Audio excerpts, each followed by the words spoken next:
মেষ ৰাশিৰ ব্যক্তিসকলৰ 2025 বৰ্ষটো কেনে যাব, কি কি ক্ষেত্ৰত সাৱধান হ'ব লাগিব আৰু কোনখিনি সময়ৰ পৰা আপোনাৰ জীৱনলৈ পৰিৱৰ্তন আহিব, প্ৰেম, বিবাহ, শিক্ষা, চাকৰি কেনেকুৱা হ'ব, এই সকলোবিলাক জানিবলৈ হ'লে ভিডিঅ'টো সম্পূৰ্ণকৈ চাব। মেষ ৰাশিৰ বাবে 2025 বৰ্ষটো কেনে হ'ব। বৈদিক জ্যোতিষৰ অনুসৰি মেষ ৰাশিৰ স্বামী মংগলদেৱ হয় আৰু মংগলদেৱক সাহস আৰু পৰাক্ৰমৰ কাৰক মনা হয়। মেষ ৰাশিৰ জাতকৰ গোচৰ কুণ্ডলীত বৃষ ৰাশিত গুৰু বৃহস্পতি থাকিব আৰু কৰ্কট ৰাশিত মংগল গ্ৰহ থাকিব আৰু মেষ ৰাশিৰ গোচৰ কুণ্ডলীৰ ষষ্ঠ ভাগত কেতু গ্ৰহ থাকিব, অষ্টম ভাৱত বুধ গ্ৰহ থাকিব আৰু নৱম ভাৱত সূৰ্য থাকিব, দশম ভাৱত চন্দ্ৰমা থাকিব আৰু একাদশত গুৰু আৰু শনিৰ জ্যোতি থাকিব। লগতে 12 ভাৱত ৰাহু গ্ৰহ থাকিব আৰু 29 মাৰ্চত শনিদেৱে ৰাশি পৰিৱৰ্তন কৰিব, যাৰ বাবে মেষ ৰাশিৰ জাতকৰ ওপৰত শনিৰ সাড়ে আৰম্ভ হ'ব। লগতে গুৰু আৰু ৰাহু কেতুৰ সঞ্চৰণ হ'ব।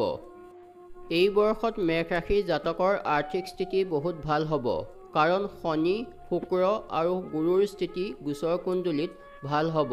লগতে এই বৰ্ষত মেষ ৰাশিৰ জাতকে ধন সঞ্চয় কৰিব পাৰিব আৰু জানুৱাৰী মাহত বাহন বা সম্পত্তি ক্ৰয় কৰিব।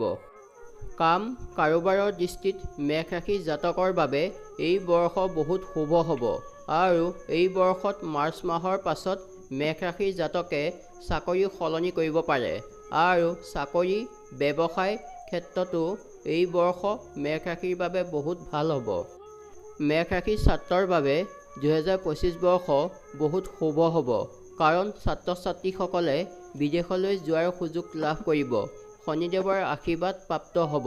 কিন্তু শনিদেৱৰ সাড়ে হোৱাৰ বাবে অলপ সাৱধানে থাকিব লাগিব।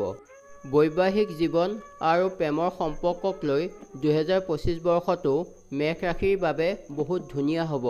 এই বৰ্ষৰ আৰম্ভণিতে শনি আৰু শুক্ৰৰ জ্যোতি একাদশ ভাৱত থাকিব, সেইবাবে বৈবাহিক জীৱন আৰু প্ৰেমৰ সম্পৰ্ক ভালে থাকিব আৰু গুৰু বৃহস্পতিৰ স্থিতি ভাল হোৱাৰ বাবে দাম্পত্য জীৱন সুখৰ হ'ব। স্বামী স্ত্ৰীৰ মাজত ভাল জ্যোতি থাকিব।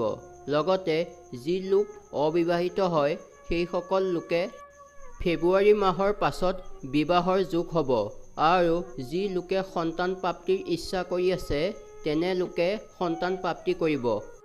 মেষ ৰাশিৰ জাতকৰ বাবে 2025 বৰ্ষটো স্বাস্থ্যৰ লগত সম্পৰ্কিত কোনো ডাঙৰ সমস্যা নাথাকিব, কিন্তু মেষ ৰাশিৰ স্বামী মংগল গ্ৰহ মে' মাহলৈ নিচ হৈ থাকিব। সেইবাবে জানুৱাৰীৰ পৰা মে' মাহলৈ মেষ ৰাশিৰ জাতকে শৰীৰৰ ধ্যান ৰাখিব লাগে। কফ, ডিঙি আৰু বুকু আদিৰ ৰোগ হ'ব পাৰে আৰু ভৰিৰ বিষৰ সন্মুখীন হ'বলগীয়া হ'ব পাৰে। মেষ ৰাশিৰ জাতকে 2025 বৰ্ষৰ প্ৰতি মঙলবাৰে আৰু শনিবাৰে হনুমান চালিচাৰ পাঠ কৰিব লাগে।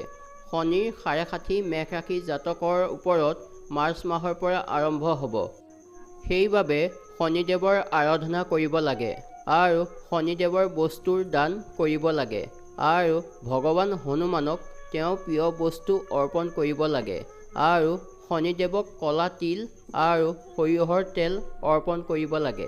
ধন্যবাদ।